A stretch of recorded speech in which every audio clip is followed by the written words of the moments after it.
ఆంధ్రప్రదేశ్ మాజీ ముఖ్యమంత్రి వైఎస్ఆర్సీపీ పార్టీ అధినేత జగన్మోహన్ రెడ్డి గారి నిన్నటి దెబ్బతో ఒకేసారి కూటమిలోని అందరికీ కూడా గట్టిగానే షాక్ తగిలింది, గట్టిగానే మైలేజ్ దెబ్బతింది. ఎందుకయ్యా అంటే నిన్న చంద్రబాబు నాయుడు గారికి జగన్మోహన్ రెడ్డి గారి యొక్క ప్రజాదరణ చూసిన, జగన్మోహన్ రెడ్డి గారు నర్సీపట్నం మెడికల్ కాలేజీ సందర్శనకు వెళ్తున్న మార్గమధ్యంలో ప్రజల అభివాదం చూసిన చంద్రబాబుకు తడిసిపోయిందట. చంద్రబాబు ఏకంగా పోలీసులపైకి ఆగ్రహించే పరిస్థితి వచ్చిందట. ఏం చేస్తున్నారు అంత దారుణంగా, అంత హ్యాపీగా జగన్మోహన్ రెడ్డి గారి పర్యటన అలా సాగుతుంటే మీరేం చేస్తున్నారంటూ ఆయన అరిచారు. మరోవైపు పవన్ కళ్యాణ్, డిప్యూటీ సీఎం పవన్ కళ్యాణ్ కూడా ఇది ఒక గుణపాఠమైందట.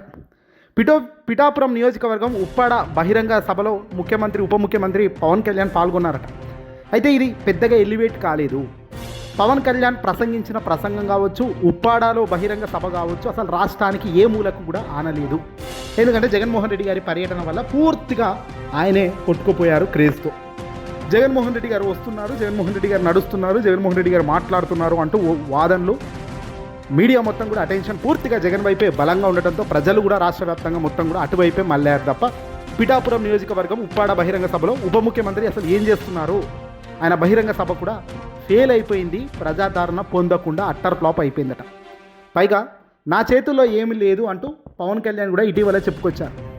జనసేన పార్టీ అధినేత పవర్ స్టార్ పవన్ కళ్యాణ్ చాలా రోజుల తర్వాత పబ్లిక్ దగ్గరికి వెళ్ళారు. ఉప్పాడ బహిరంగ సభ పెట్టారు పిఠాపురంకు సంబంధించిన నియోజకవర్గంలో. ఇక్కడ ఆయన చేసిన కొన్ని వ్యాఖ్యలు చూస్తుంటే నిజంగా ఆశ్చర్యకరం అనిపిస్తుంది. యువతను ప్రత్యేకించి ఆయన చాలా ప్రాస్పెక్ట్గా మాట్లాడారు.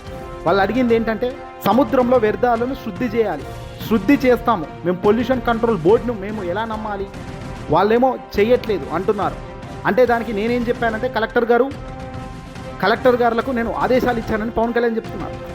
అంటే ఏకంగా నేనే వీళ్ళందరితో కలిసి సముద్ర తీరానికి వెళ్ళి అసలు ఏం జరుగుతుందో చూసే ప్రయత్నం చేస్తాను, ఏదో మోదీ గారినో ఏదో అమిత్ షా గారినో ఏదైనా అడిగేది ఏంటి అంటే తెస్తాను, కానీ ఇది నా చేతుల్లో లేదు, ఇది రాష్ట్ర ప్రభుత్వం చేతిలో ఉంటుంది అంటూ చంద్రబాబు గారిపైనే ఈయన విసిరే కార్యక్రమం చేశారు. పైగా పవన్ కళ్యాణ్ మాట్లాడిన ఏ మాటల్లో కూడా సరైన పొంతన, సరైన పద్ధతి లేనే లేదు. అక్కడ ప్రజలు కూడా విస్తుపోయారు పవన్ మాటలు చూస్తుంటే. అధికారంలోకి వచ్చి ఇంతకాలం అవుతున్నా కూడా స్పష్టత ఎక్కడ కూడా లేకపోవడం, ఇంకా నేను కేవలం ఈ శుద్ధి చేయడానికే, అంటే ఈ వ్యర్థాలను శుద్ధి చేయడానికే 3 నెలల సమయం అడిగారు ప్రజలను ఉప్పాడ బహిరంగ సభ వేదికగా. నాకు 3 నెలల సమయం ఏంది, నేను చూసి చూపిస్తానంటున్నాను. అంటే ఈ చిన్న సమస్యకే 3 నెలల సమస్య తీసుకుంటే రాష్ట్ర వ్యాప్తంగా ఉన్న ప్రతి ఒక్కటి మీ దృష్టికి రావాలంటే బహుశా ఎన్ని సంవత్సరాలు పడుతుంది?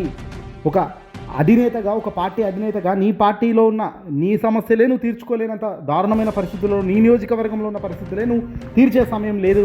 తీర్చే అవకాశం వచ్చినప్పటికీ కూడా ఎలా తీర్చాలో నేర్చుకుంటానంటే ఎలా ముందుకు వెళ్తుంది? చంద్రబాబు నాయుడు గారు రాజకీయ అనుభవం, జగన్మోహన్ రెడ్డి గారు ఆల్రెడీ చాలా యంగ్ మాస్ లీడర్గా పేరున్నారు. ఎందుకు తక్కువ కాదు అనేటట్టుగా నేను నిలబడతానంటున్న పవన్ కళ్యాణ్కు అవగాహన లోపం ఇక్కడ స్పష్టంగా బయటపడుతుంది.